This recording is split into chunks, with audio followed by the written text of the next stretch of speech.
Alright, Kalle Carranza, welcome to this Form Supreme from Fear to Freedom show, podcast, whatever you want to call this. Thank you very much. Yeah, super stoked to have you here, and yeah. Honored to be here. Alright, thanks. We just had a little walk by the sea, and yeah, it was kind of nice to get to know you and the kind of person you are, and super genuine, super down to earth, excited to learn and teach, and yeah, it just comes down that you seem to be really excited about life and really genuinely going about it. So the first question is, what's the best thing that's happened to you in the past 7 days? And this is something that I like to start the show with. Yeah, and I kind of cheated because I browsed through the pad and I saw it, so I got like a few minutes to think about it. And I think the best thing that's happened is actually finding out that you're going to send me a list of books that are awesome to read instead of having to like look online and try and find good books. And then I think that's the best thing because I like reading and I like learning new things, and the list of books that you have here looks pretty darn good. Alright, cool. Well, then I'm just going to have to give you a kick-ass list of books to read. Yeah, and then if you don't send them, it's the worst thing that's happened to me. Alrighty, well, you got it. For you, what are the most important aspects about surfing? And what's the most important to you about surfing?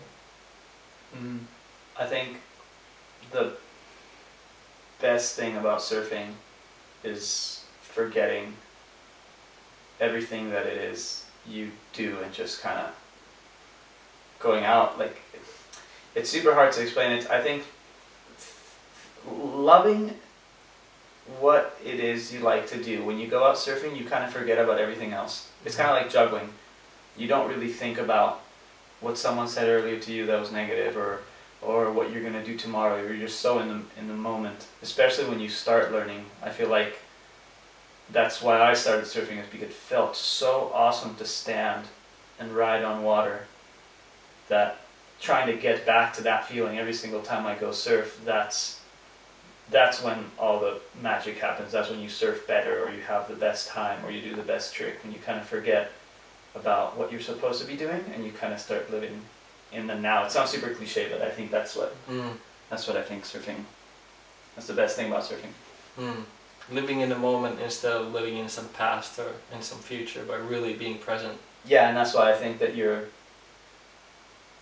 I always try and get back to that moment of how I felt when I started surfing, because I had no expectations. I didn't know how to do airs or get in a barrel, or so I was always just no expectations while you go out. Now when you go out, you think of what you did last time, or if the waves were better, and you can always relate to those things. That's why I think it's so much more fun to learn to do things from scratch than to already be really good at it, because then you kind of can have good days and bad days.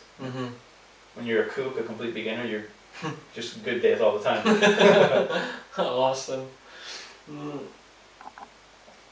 What, for you in your surfing career, what were the most important accomplishments what did you like really appreciate that were the highlights of your career in surfing? As far as surfing goes, I would say getting my first photo 2-page spread in a magazine, in Surfer magazine. That was like what launched my career. And then after that, getting the cover of Surfer magazine and Surfer's Journal in the same month. That was like, that to me, getting the cover of Surfer was like, as high as I could have aimed, that was like the pinnacle. And then after that, I was kind of short on goals, and I had to keep on like setting them, and I set one of winning a contest, a big contest, and I won it in Chile. And that was the third thing that was like the third accomplishment that I was like just over the moon. As far as surfing goes, those were the three. Yeah. How did that feel? Crazy. Like the photos were all awesome, but it wasn't like a crazy pinnacle moment. Like the photos were like, you see the photo, you can't believe it, you're like, wow, that's insane cool. But then when you work so hard at winning a contest, there's so much that goes into it, and so much like stress and anxiety and fear. And when that horn blew and I knew I had won it, it was the craziest feeling I could have, because all the emotions just boiled into just one. Just like started crying, and I don't know why. Like I was on the beach, I was in the ocean, and my friend picked me up on a jet ski, and all my friends were there, and it was just like this overwhelming feeling of like joy that ended up like coming out as crying, you know. But it was crazy. It was one of those like That's awesome. yeah, that's the craziest one. For you, when you know you didn't, I'm sure you didn't just one day wake up as a pro, but you had to work for it and go through all the struggles. And what were for you the biggest struggles and mental challenges as you were learning surfing and becoming better? What did you have to go through as a teenager? And I think the struggles didn't, when I was young, they didn't really feel, there weren't really struggles, because it was so fun to do. Like I loved it so much that I didn't really mind that I had to wake up early or you know, all that stuff up until I was like 19 was just fun. I just wanted to get better at it. I loved it. I watched videos. I'd get a cut here or there, stitches, but it was nothing compared to like just the feeling of being out there and surfing and getting better. I think when the struggle started coming in more, when I started realizing that I had to start surfing bigger waves, and when I had to train for the bigger waves and actually like do a little bit of breath holding and running and like go out when it was big, although I was really scared, and try to like start feeling more comfortable in bigger waves. That was like the struggle at first, the real struggle. And then afterwards, I think the real struggle came in when I had to still find the fun in it, because it was just mostly traveling, and every time I'd surf it was photos and video, and sometimes the waves weren't that good, and there was all these expectations. That was a struggle, just trying to keep that fun going. I think that was a real struggle, and at the end I kind of just like, it beat me to it. I just kind of burnt out. What do you think was like kind of the underlying driver? I think we kind of have been hearing it already, but what was the underlying, like, how did you think that enabled you to become really good at what you did? Like what did you actually do to become so good, and how did you think about? I think, I don't know, there's two different schools of thought. Some people think that you're born with talent. Other people think that no one's born with talent. They just like practice until they get good. I think that's a combination of those two. I don't think that by any means I was much better than anyone my age when I first started. I just forgot about everything else and just wanted to do one thing. I loved it so much. And I think I'm a true believer that everyone has one thing that they love to do, and if they don't have it yet, they haven't found it yet. But to me it was surfing. So when I was like 11, when I really started getting into it, there was nothing else I wanted to do. I just wanted to surf, and I didn't care how hard the trick looked or how good the other guy was. I just wanted to, I wasn't really comparing myself to them. I was just had my own path going. Okay, I see the guys on the videos and I see what they do, and that's where I want to be. So whatever I have to do to be able to be in the water as much as possible is what I'm gonna do. The only thing I had to do was get good grades in school. That was like the rule.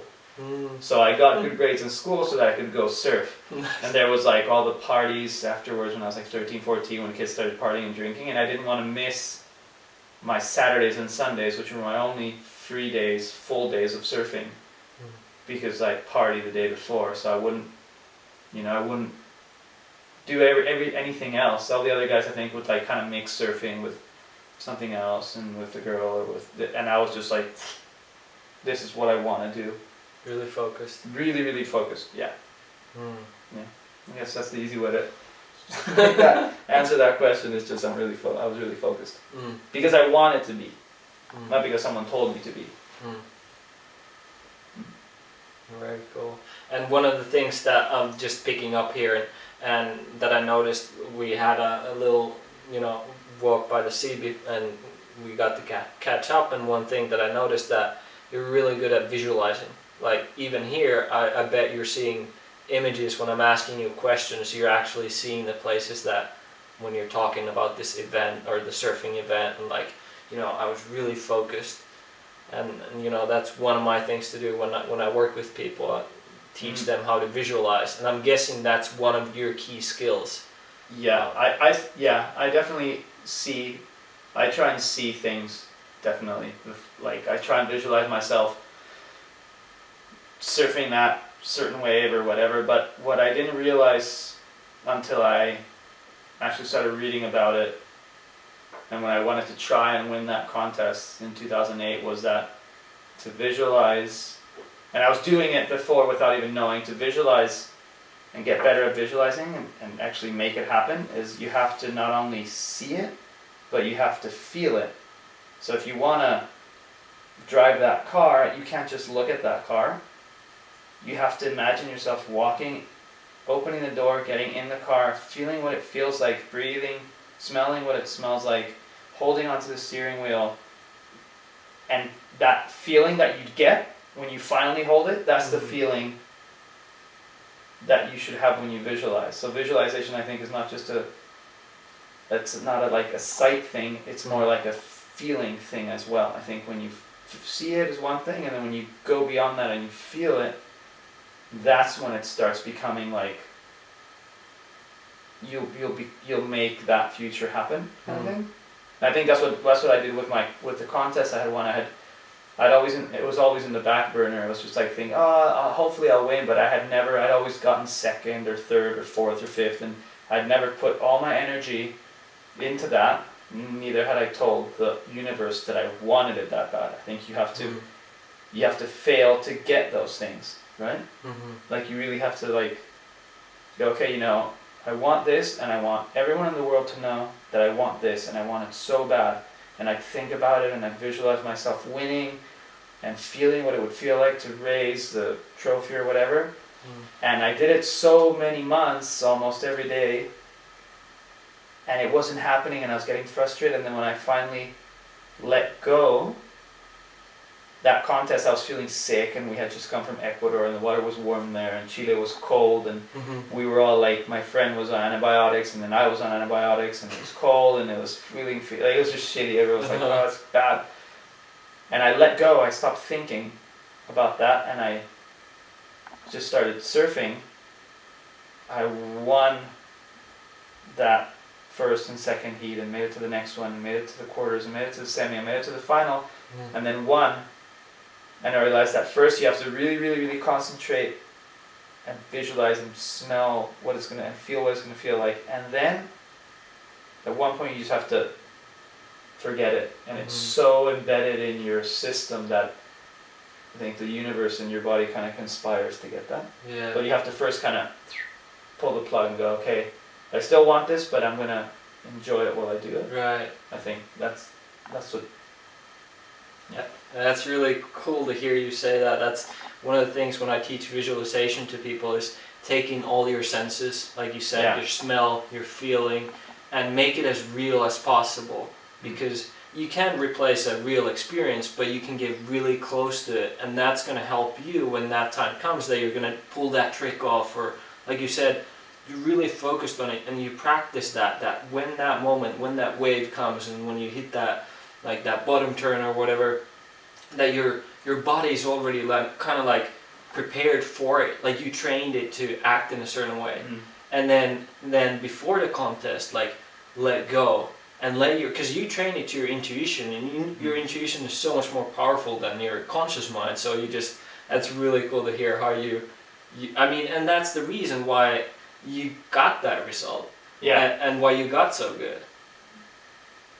Yeah, I'm definitely positive that's why I think I won that contest. I mean, I guess it can happen to anyone if you just are so darn good and are kind of, I guess, doing it subconsciously. But I think if you aren't that crazy talented, or you know, you just have to really feel it. And it seems like people do it all the time, no? With like whatever it is, not only sports, but like the house they want to buy. It sounds really The Secret ish. Mm-hmm. But I hate talking of it like that because it just sounds so cliche, and all the people that don't believe in that stuff just are like, oh.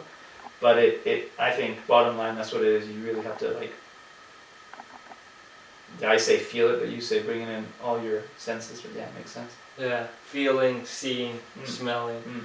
What does mental game mean to you, and how important is it in surfing, like in contests and when you're, you did a lot of photo shoots and hit big waves, and yeah, what does mental game mean to you? And It's huge. I think it's way. I guess people now are getting like understanding it a little bit more, but it's just huge. It's as big or bigger than the physical side of things, and I think that's why the good guys are so good. Is that I think mental game has to do a lot with visualization. Is you're really 100% sure that you can do it. You're 100% sure that you can beat that guy, and I guess in surfing, it's even more important than maybe running like sprinters, because I guess to beat like I don't think I could be as fast as Usain Bolt just by mental game, Mm-hmm. But I do think I could beat Kelly Slater today in a contest if I had the right frame of mind and he didn't, because surfing has a lot to do with like they call it luck. And I guess it is like who gets the wave, but seriously, every single guy that is super in tune before they go out surfing, it seems like the ocean is on their side. Wherever they move, a wave comes. And I think if you're mentally prepared for that, then you're gonna win. Yeah, right. And Kelly seems to be on his game. Always. Yeah, right. it's crazy. Uh-huh. I don't know how those guys can stay motivated after all these years and keep going out, knowing that they're gonna win. And then when you hear them talk and say that why it is that they lost, they usually say that they weren't confident. They knew they were gonna lose before they went out.